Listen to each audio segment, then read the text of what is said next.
I'm doing a pop quiz this evening, and I should be asking very difficult questions like how many members are there of the 3 Degrees, who wrote Beethoven's Fifth, stuff like that. And during the day I'm hopefully selling a few copies of my book, The Golden Years of Radio 1. I've just done a book about Radio 1 because you probably know it's the 50th anniversary this year. Had quite a bit of fun with the cover actually, because there are 11 of us. It's what I call the Radio 1 First 11 on the cover, and so I asked people how many they can spot.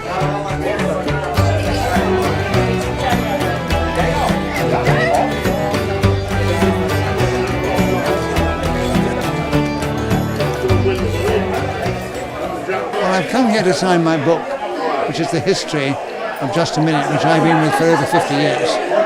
No, 50 years because of the anniversary this year. And also, I'm running a quiz this evening for the serious quizzes with big prizes. And your programme, Just a Minute, as you say, it must be one of the most loved programmes ever. Well, I don't think it would have run for 50 years if it hadn't been. I think the unusual thing is that I did the original pilot, and I'm still doing it after 50 years, which is quite an achievement. And I never feel it, because once I'm out there working, the old brain kicks in.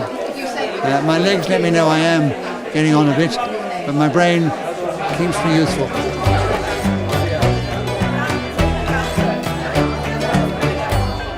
We're going to be doing some quiz things this evening. Yeah. So I think I'm going to meet lots of sort of Anaraki people, but in a good way. I know that I never win quizzes, but I think taking part is very important. Trivial Pursuit's not my strength, unless we do the Baby Boomers one.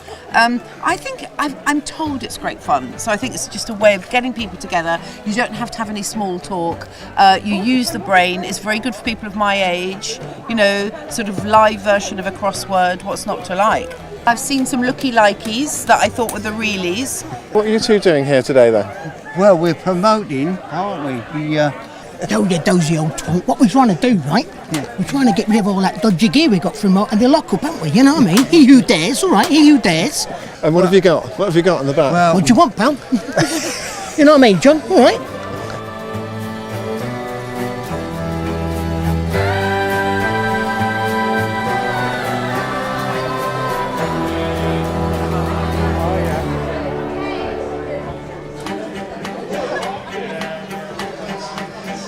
What it is, as I say, it's people's love of learning, and you know, the best quizzes in the world, you know, always want to learn, and you know, one of the reasons I'm here actually, not only just to meet my fellow quizzes, but to actually meet the you know, the people who are coming here, because if it wasn't for them watching the shows like Eggheads or The Chase, the show wouldn't be successful. So it's my way of saying thank you very much. I'm here as part of the celebrity lineup for Quiz Britain here, etc. Obviously, as I'd modestly put it, Britain's most famous quizzer, if not the world's. I kind of enjoy coming along to these things. It's always nice to meet the public. I think what people enjoy about quizzing is everyone can take part and they can all have a go and they can all measure themselves against the good or the great. And everyone but everyone will be able to find a question that they'll know the answer, but the world champion won't. We have the world champion here, Kevin Ashman, possibly the smartest man on the planet, but I guarantee there'll be a question he won't know that somebody will. I had a gap of some years before last year, and I won it again last year, and amazingly I managed to retain it this year. So it's gone quite well in the World Quiz Championships the last couple of years. Quizzing, the appeal of quizzing at all sorts of levels, all kinds of formats and platforms and so forth. What do you think is the overall appeal of quizzing? It's a difficult thing, and it's not a peculiarly British thing. A lot of people say it is a peculiarly British thing, but it does take place in other countries, not necessarily in exactly the same formats, but it is popular elsewhere too. I think it just appeals to people's wish to know more, appeals to their curiosity, their wish to find out facts. I mean, the mark of a good quiz, I think, is if it makes you want to go and find out more information about the thing that you've just heard about, if you didn't know anything about it already. That is a good mark. How do you do this? Oh, hang on. Oh, I don't know. Hang on. Can anyone do this? You know, it's embarrassing when you're asked a question, you don't know the answers. So I can get away with it tonight by just or getting them all to answer. But I'm really looking forward to it. It's lovely to be back here too. I love watching, I absolutely adore The Chase. So I watch The Chase, and I like the programme before The Chase, which is Tipping Point, that's right. So I try and answer those questions, and it's great. So I do like to play it at home, so to speak. And the other thing I really love is University Challenge I've suddenly got into. And that's really interesting, because if you can answer a few of those, you feel really, really good. I find quizzes quite annoying, but the only reason I find them annoying is because I'm not very good at them. And my ignorance about most things is revealed. That's why I find them annoying. I'm asked here as a sort of a token celebrity-type person off the telly, really. Coincidentally, I have some books with me, which I wrote, what I wrote, and so those are for sale here, and I'm signing those personally for people, and we're having a lot of fun already.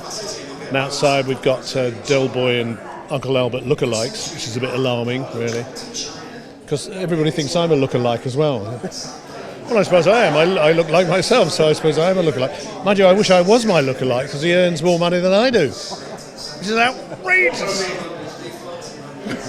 There's some people I met earlier who gave me £50 to win. I can't see them. But listen, there's wonderful prizes tonight. The first prize is a weekend with John Challis, which is marvellous. And the second prize is 2 weekends with John. Are you ready? Yes. Number 1. Dodie Smith wrote which novel that has been turned into a Disney cartoon and a series of feature films? Oh, very good question. Yes. Question number 1. Which English football team play home games at Turf Moor? Very good. Look at the excitement over this time of the room. Oh. Terms. What are mumps, pizza, snowball and rust? Snowball and rust. Maramecophobia. Of which creatures is maramecophobia the fear? Question number 6. Of the many satellites of Saturn, 2 are co-orbital. Epimetheus is one. Which moon is its partner?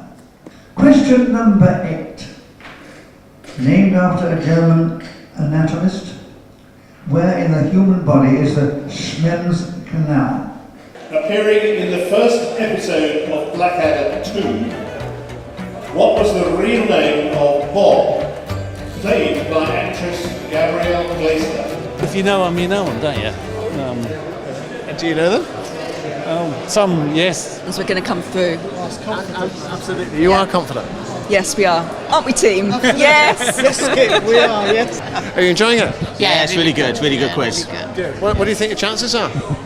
Yeah, I think it's pretty good. We're pretty good quizzers, so yeah, hopefully. Well, the first round went well, and then he's gone a bit downhill from there, so we'll see. Oh dear. Are you enjoying it then? Oh, yes. Very good. It's very enjoyable. So what do you think your chances are? Moderate. Depends how the music round goes. We shall see.